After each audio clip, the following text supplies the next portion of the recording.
Hello everyone, this is PNG Tonight. I'm John Higgins. Coming up, various reports are surfacing over that Kokoda Trail rape incident of an American.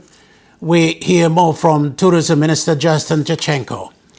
Wearing his other cap as Sports Minister, he leads a delegation to Tonga soon.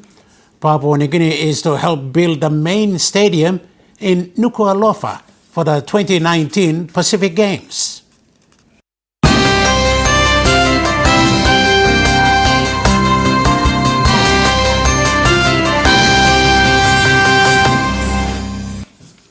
The rape incident of an American along the Kokoda Trail does not help tourism or the image of the famous trail. All sorts of reports, however, are now surfacing over that incident. The government says it'll get to the bottom of how it happened and who was really responsible. The good news, though, is that there have not been any cancellation of tourists. Thank you, Minister, for talking to us again. How cruel can it be? You had just been appointed the Tourism Minister. You hardly sat on the chair, and Kokoda was on the radar. The news wasn't good. No, it wasn't good at all, and it was the unexpected surprise that I faced, and the country faced, and the people of Kokoda has faced with this very unfortunate incident of a woman and a man there being attacked and being raped on the Kokoda. But it doesn't help at all, John, when we have the couple themselves falsely dramatising the incident. That also makes it difficult under the circumstances where we have a woman being raped and with these false allegations going around of cannibalism and many other stories. It puts a big question mark on the whole incident itself. The police have got two of the culprits, but they're not the ones that actually did the rape. So that culprit is still at large. So we've got a lot of unanswered questions that need to be answered quickly to resolve this issue, and I'm determined to ensure that we get to the end of it quickly, sooner rather than later, so we can resolve the issue and ensure those that have done this crime are in jail and face the full force of the law, as I've stated from day one, but also find out the facts correctly of exactly what happened. Because we've got two operators now coming out and saying that we advised them not to go on the track and they were not prepared. And this was due to the fact that we're now in our wet season and most of the rivers are flooded. It's unsafe. It's not the true season of Kokoda as we speak to walk the Kokoda Trail. But the operators are very concerned. I've spoken to most of them. And they are coming here to see me on Wednesday to ensure that we have a meeting to make sure this sort of incident never happens again, because at the end of the day the couple went out without accredited tour guide and tracker, and they went on their own with a porter, and and they were advised against it. So we need to enforce stricter regulations and laws when it comes to this, because we can't keep on having these sort of incidents arise again and spoil the image of our country, and especially an iconic tourist attraction for our world country. Famous. World That's famous. right. Okay, let's take it a step at a time, if you will. Don't we have, especially the tour operators, don't they have in place a funding arrangement with either the Australian government or the PNG government to provide guides and porters and things like that, even on a no-go tracking time?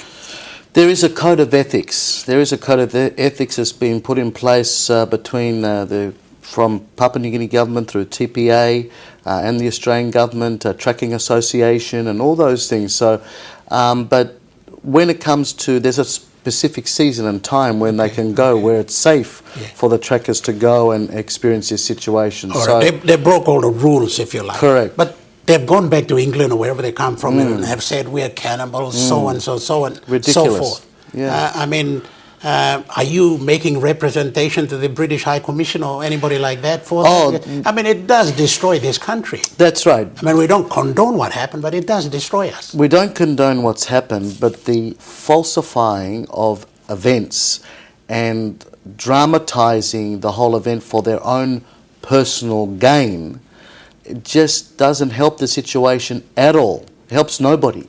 Doesn't help the woman that's been raped.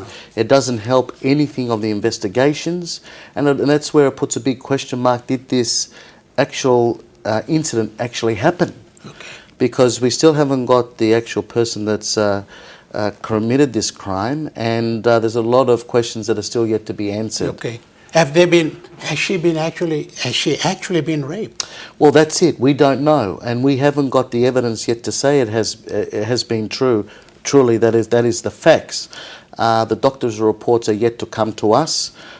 This is a police investigation now at the highest order, and with the ACP Calout and the PPC of Central, they're leading the way to ensure they get the correct information that is done properly and correctly, so it can't be questioned.